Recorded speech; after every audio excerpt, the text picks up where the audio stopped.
Assalamualaikum warahmatullahi wabarakatuh. Shalom, salam sejahtera, Om Swastiatu, Namo Buddhaya, salam kebajikan.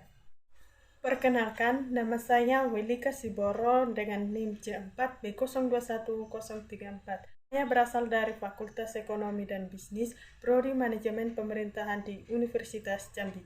Saya berasal dari Samosir, Provinsi Sumatera Utara. Di sini saya akan menjelaskan tentang the grid of government system.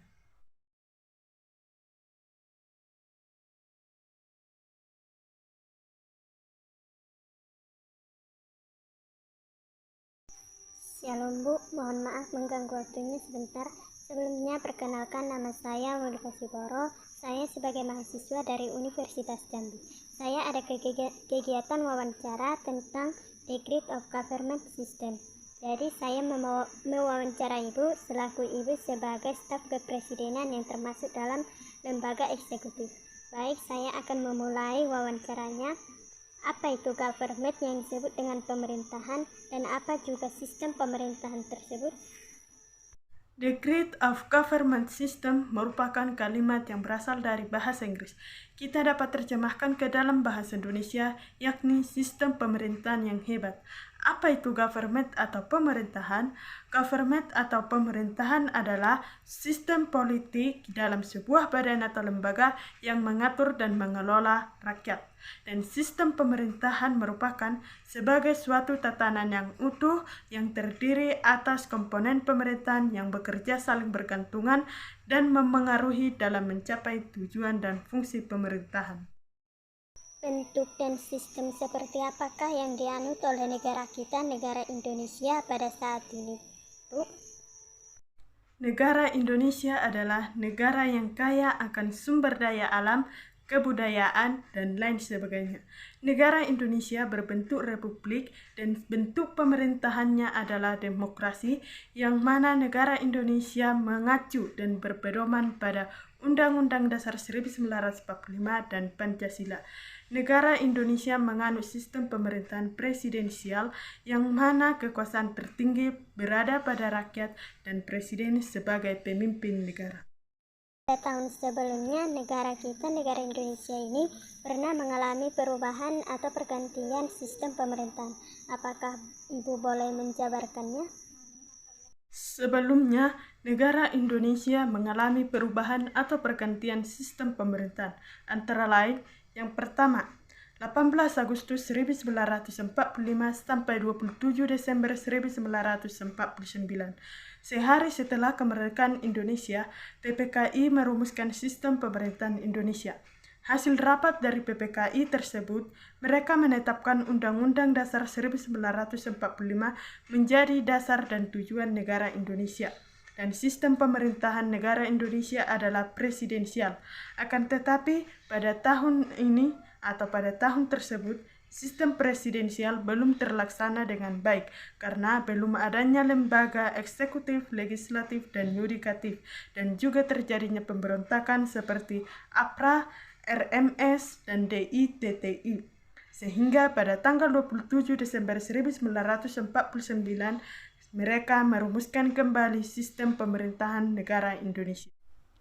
Yang kedua, pada tanggal 27 Desember 1949 sampai dengan 17 Agustus 1950, bentuk negara Indonesia menjadi negara federal atau negara serikat dan menganut sistem liberal. Namun masih tetap saja terjadi pemberontakan dan kekacauan sehingga pada tanggal 17 Agustus 1950 sistem pemerintahan mengacu pada Undang-Undang Dasar Sementara 1950. Yang ketiga, pada tanggal 17 Agustus 1950 sampai 5 Juli 1959, Indonesia mulai menerapkan demokrasi parlementer dengan adanya lembaga DPR. Walaupun menekankan kepada demokrasi parlementer, Indonesia tetap mengacu pada Undang-Undang Dasar 1945 yang asli yang memiliki sistem kabinet presidensial. Dengan pergolakan kondisi dalam negeri dan dengan 7 kabinet yang sama sekali masih tidak bisa menjawab tantangan dalam negeri sendiri, Soekarno mengeluarkan dekret presiden. Yang keempat, masa berlakunya kembali Undang-Undang Dasar 1945 melalui dekret presiden 5 Juli 1959. Berikut ini dekret presiden.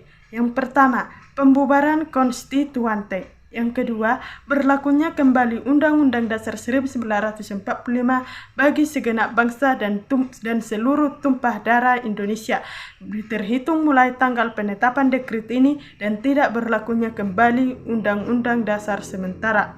Yang ketiga, pembentukan MPR sementara dan Dewan Pertimbangan Agung sementara dalam waktu yang sesingkat-singkatnya.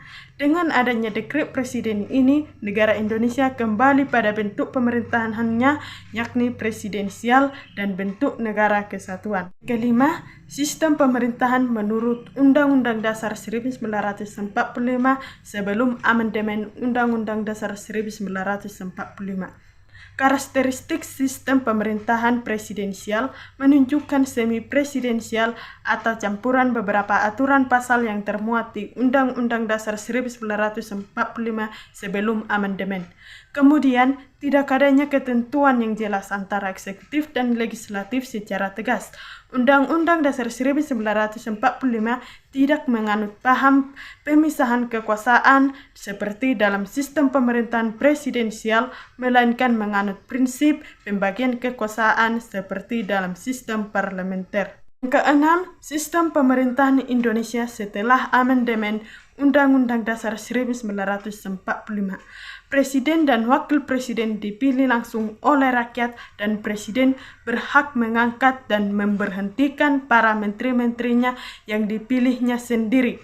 Dan adanya lembaga negara DPR, BPK, Presiden, DPD, MA, MK, dan KY. Sistem pemerintahan Indonesia adalah sistem presidensial karena eksekutif dan legislatif memiliki fungsi dan tugas yang mewajibkan mereka untuk saling mengawasi.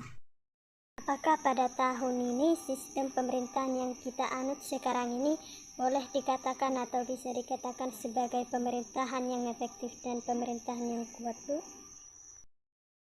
Pada tahun ini, pemerintahan atau sistem pemerintahan presidensial belum dikatakan efektif dan belum dikatakan pemerintahan yang kuat, sebab masih banyak para lembaga-lembaga pemerintahan yang menggunakan kekuasaannya untuk hal-hal negatif, salah satunya korupsi.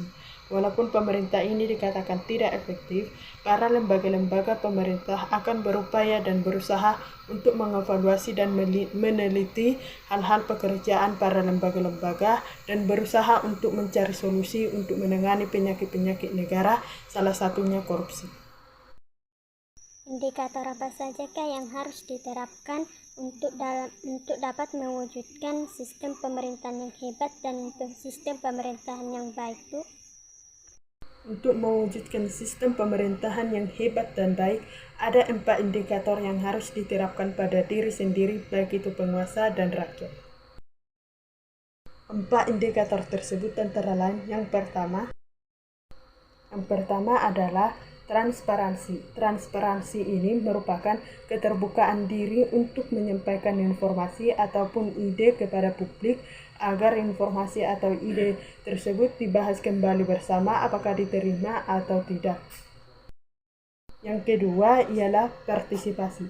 Partisipasi ini merupakan sikap ikut memberikan masukan atau pendapat untuk memberikan peluang dalam membangun pemerintahan. Yang ketiga ialah akuntabilitas. Akuntabilitas ini merupakan bertanggung jawab atas proses yang telah dibuat sebelumnya.